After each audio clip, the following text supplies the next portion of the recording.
Curve FM Radio. Hey, Chris, Andy, how you doing? I'm good, thanks.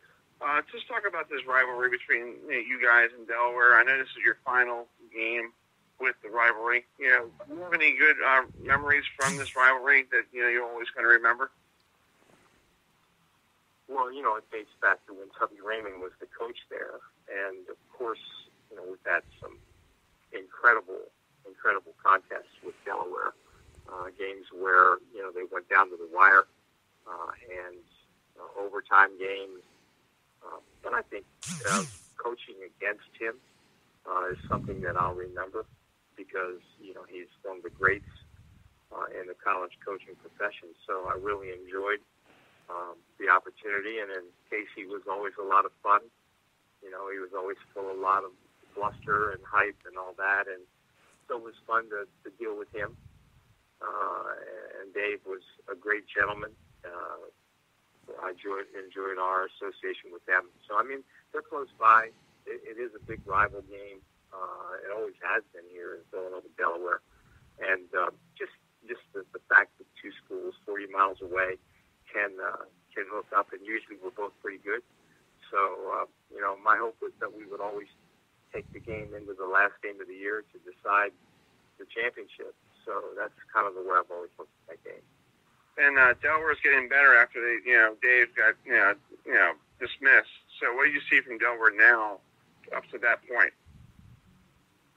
Yeah, I've watched the games prior to Dave leaving, and now they played hard for Dave, and they're playing hard for Dennis as well. And I think the Delaware kids, our football kids, they come to play. I'm impressed with them. They've given everybody a run. And I feel like right now they're as good as just about anybody we've played, especially in the situation that we're in where we have to win this game to be a playoff team. Mm-hmm. And I think they're going to line up and try to stop that, that's for sure. Well, have a good week of practice, and I hope to see you Saturday. Okay, thanks. Hey, Coach Carter, how you doing? I'm well, thanks. How are you? Doing great. Let's talk about this game coming up against Villanova. You're an old Maine guy. I guess you probably faced them so many times when you were up in Maine. Let's talk about an 80 Talley type team that you might see on Saturday. You're going to see a very well-coached football team. Coach Talley has he's always done a tremendous job, as his record has shown. You're going to see a fired-up football team. You don't always see teams fired up to come up to the University of Maine to play in November. That's one of the great memories I have is the game we played in 2003, second to last week of the season, and they came up in November. They were kind of fighting for a playoff spot. We ended up besting them that day, but I will maintain that was one of the toughest efforts I've ever gotten as a team up there. It was a freezing cold day, one of the coldest days I've ever been a part of as a human being. And he had those guys, that staff had those guys ready to play. They came out fired up. The cold did not affect them at all. That's certainly one of my last memories of Villanova as a player. As a coach, they've always had a ton of talent. They do a great job recruiting and developing their athletes. And again, they're always well coached. Their schemes are always schemes. It always seems like they've got you figured out at least at some point. You're going to have to make plays. You're going to have to dial it up and get the guys to make plays on Saturday. They're going to have a great game plan. So I certainly expect to see a lot of talent come out there on the field. I've seen it on film defensively. They've got an unbelievable defense. Offensively, they got a lot of weapons on offense. They don't have to just rely on anybody. They don't just have to rely on forwards. They don't just have to rely on Bednarchik's arm or leg. They've got a lot of weapons, and I know they'll be ready to play this game. And talk about, for you, what are the three keys that you want to see on your offense to succeed this weekend against a very good defense from the Wildcats? Yeah, it's very, very simple. It's something that things that every offense and every team needs to do. We got to hold on to the football. We got to make sure we're protected. Give ourselves a chance to score when we're out there on the field. We need to be able to run the football. That's the space, I think, for any offense out there. We've got to be able to run the ball. And we've got to make sure we're not making mistakes. We can't shoot ourselves in the foot. We get penalties. Last couple times out, we've had third down penalties that have stopped us from getting first downs and stalled drives. We can't do that. We cannot shoot ourselves in the foot. We had a whole penalty on third down last time. We've got to be smart. We've got to be disciplined. We've been disciplined throughout the entire year, which is great. We got to make sure we stay disciplined. Well, good luck this week in practice, and I hope to see you Saturday. Thank you very much. Great. Talking about Penn State, what you see on film, they're a very dangerous team, very good running game. The passing game's getting there each week. What do you see to might give you a problem on Saturday? Well, just the things you mentioned. Right now they're playing with good balance on offense. They seem to be getting better on defense or front, just playing aggressive. But I just see a team is playing with more and more confidence each week. And the thing that I noticed about their football team is really in the fourth quarter, they've been able to find a way to win some close ball games, pull away some close ball games. And, they take advantage of the opponent's mistakes and capitalize on them, and they found a way to win some games. It appears to me that they're playing with a lot of confidence, and it continues to grow each week. And I know it's been a tough season for you guys, running some tough teams, playing, getting, basically tough games all year round. What did you like about your senior class, and hopefully your senior class could help? What did you see with your senior class to help your other teams, other players throughout the year? Well, they've done a lot. In the Big Ten, you're going to play tough games, tough games every week, and that's why we signed up to come here to Rutgers to compete in a league like this. We're in the first year of a building process, and we're excited about the foundation that we've laid, and a lot of that's been laid because of the commitment that the seniors have made. They bought into what we're doing. They've helped lay the foundation of how we're going to work, how we're going to train, how we're going to practice, and just how we're going to conduct ourselves on a day-to-day basis. And they're helping the younger kids with leadership and just helping improve and establish some daily habits that will lead to success down the road. So I can't say enough about the senior class. I apologize to them over and over about, we're not getting the wins the way that we want, but they've helped lay a very solid foundation that I'm extremely excited about moving forward. And it's my job and really the organization's job to give them an opportunity to try to end their career here at home on a positive note.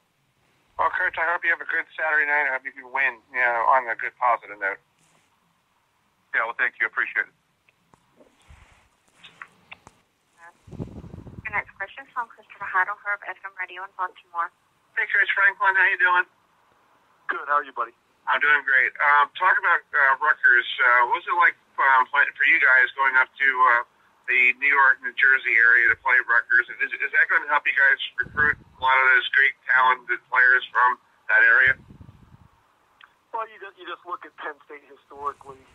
Obviously, the state of Pennsylvania, Maryland, the New Jersey area, Virginia, all those areas just traditionally have been so good for Penn State in terms of finding student athletes that were great fits here. So we'll just see how that factors out, how it plays out. Obviously, we have a large alumni base there. I'm hoping they come out and support us. But yeah, obviously in this footprint and in this area, we need to do a great job in recruiting. And whenever you have an opportunity to get in front of those guys and play, it helps. But most importantly, we're just focused on playing well at Rutgers this weekend. And playing against, what are the three keys for you guys to beat Rutgers? I know probably one of them is to a quick start to get out, real quick on them, real quick on an away field, pretty much. Our focus is on winning the turnover margin. Like the second one is winning the explosive play battle. Those two statistics typically have the biggest factor in winning and losing week in and week out. So we want to make sure that we win those two things. And then after that, it's field position. We want to make sure that our drive start average, special teams, turnovers, and things like that, that we win those three battles. And we've done a pretty good job this year of managing those three. Well, good luck this week on a straight trip to New Jersey. Thank you, sir.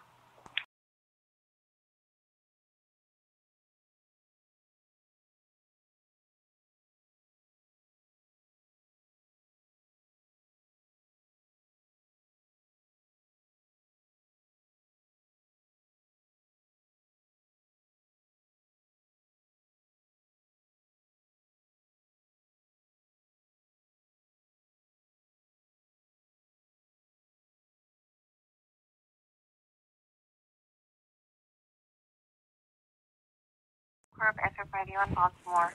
Hey, Coach Bob, how you doing? Good, thanks. Talk about playing West Virginia and Morgantown. How difficult is that place to play?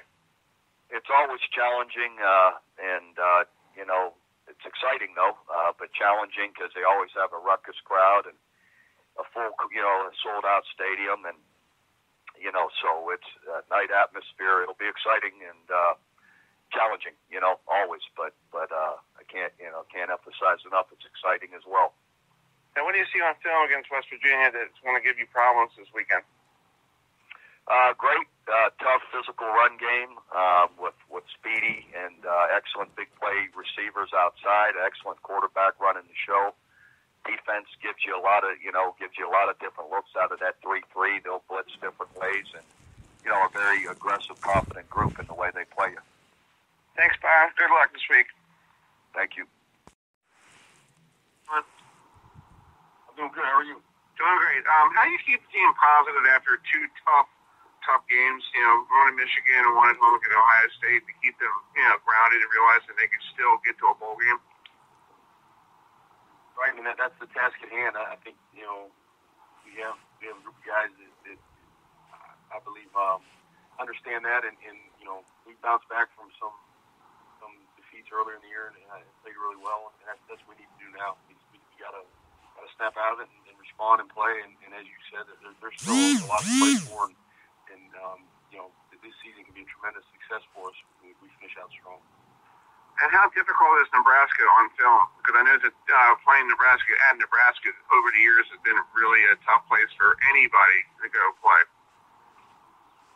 Right. I mean, yeah, they're very good. I mean, they're a talented, well-coached team. They're playing well. They're playing with confidence. They just came off a big win at home, and they're obviously the record speaks for itself. So they've got a lot of good things going, and that's a true test for our team to go on the road and beat an opponent like that, and that's what we got to do.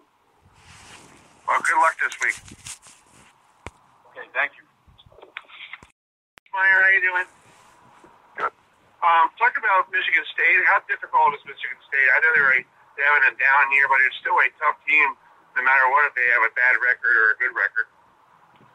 Yeah, we don't.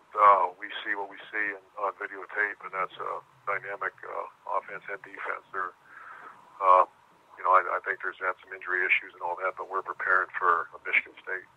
There's not a person around here who doesn't have incredible respect for that program. And talk about your quarterback. Talk about his maturity over there the last year and a half. Does he look like he's been ready for the next level? My quarterback? Yeah, your quarterback. I think everything's been said. I love him. He's a great player. If you're asking about next level, I'm just super worried about beating Michigan State. And he has to have a very good Tuesday practice. Thanks, Coach. Good luck.